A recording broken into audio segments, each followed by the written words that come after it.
మనకి 185 మందికి పూర్తి కాలేదు. 160 నెంబర్ ఇప్పుడు ఇంకా ఒక 20 మెంబర్స్ ఉన్నారు. వాళ్ళకి 185 ఎప్పుడైతే అయిపోతానే మనకు 185 అయిపోయిన తర్వాత ఎన్ని ఖాళీలు ఉన్నాయో వాళ్ళకి 185కు 615 పోస్టులు చూపించడం జరిగింది. మనం కూడా మనకు మిగిలినది 345 పోస్టులు. మనకు 345 ప్రకారం అయితే కనుక కనీసం అంటే 1:2 అన్న చూపించిన 1:3 కానీ మనం అడుగుదాం. అదొకటి. మనకి ఎన్ని ఉన్నాయో 185 అయిపోయిన వెంటనే మనం ఆ లిస్ట్ బయటకి ఇస్తారు. బయటకి ఇచ్చినాక మనకు ఒక అర్ధగంట టైం అడిగిన డిఓ సార్ని మనం అర్ధగంట లోపల మనకు ఎన్ని ప్లేస్లు ఉన్నాయి, మనకి ఈ ప్లేస్ మాకు తక్కువ వస్తాయి సార్, మాకు ఇచ్చిన క్లస్టర్ పోస్ట్ వాళ్ళకి ఇచ్చిన క్లస్టర్ పోస్ట్ మళ్ళీ కలిపేసినారు దీంట్లోకి. మన క్లస్టర్కి కనీసం ఉంటే కనుక ప్రతి క్లస్టర్కి 2 ఇస్తే ఒక మండలానికి 4 క్లస్టర్లు ఉంటాయి.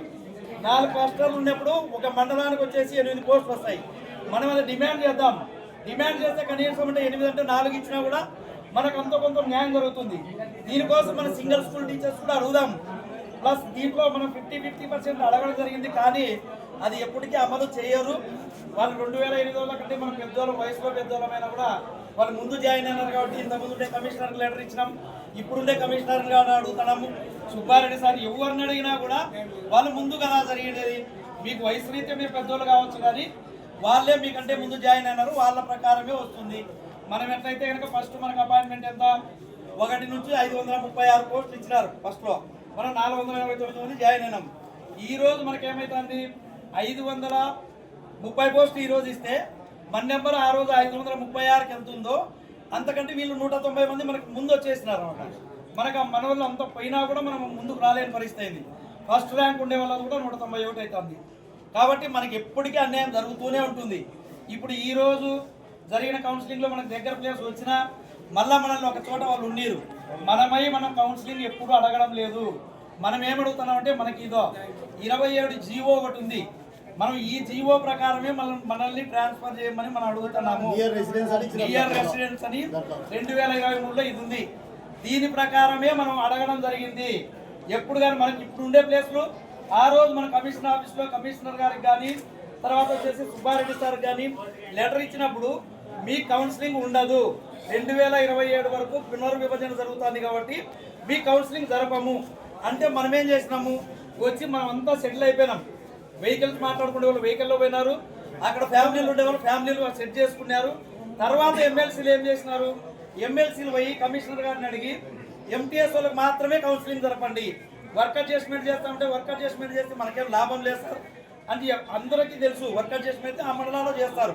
ఓకే, అదైనా కూడా అంతవరకైనా కూడా మనకి అంత కీడు జరగకపోయినా మేలు కీడు లేకపోయినా అదే మండలంలో ఉండేవాళ్ళం. ఇప్పుడు ఏమొచ్చింది పరిస్థితి, వాళ్ళ కౌన్సిల్లో వాళ్ళ దృష్టి ఏం లేదు సార్. ప్రభుత్వం యొక్క ఇప్పుడు ఎప్పుడైతే వాళ్ళని రిలీవ్ చేయలేనటువంటి టీచర్స్ వచ్చేసి 900 మంది ఉన్నారు స్టేట్లో. వాళ్ళని రిలీవ్ చేయాలని సంఘాలన్నీ డిమాండ్ చేస్తున్నాయి. వాళ్ళని రిలీవ్ చేసేదానికి కౌన్సిలింగ్ అనేది ఏర్పాటు చేసినారు.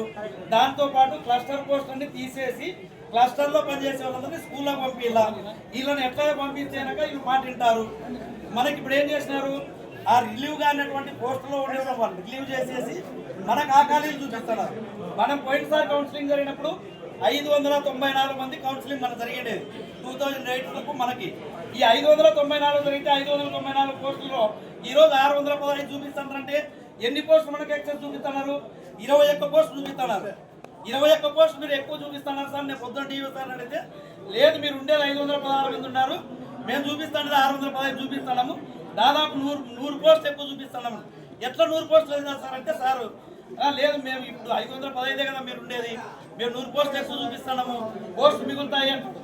ఏ పోస్టులు ఎక్కడ మిగులుతున్నాయి, మనం పనిచేసే ప్లేస్ కూడా మనకి రాని పరిస్థితి. ఇప్పుడు అంతకంటే దూరం ఉండే ప్లేసులకి అవి ఖాళీలు ఉంటాయి. మనకి ఏ విధంగా న్యాయం జరుగుతుందో చెప్పండి.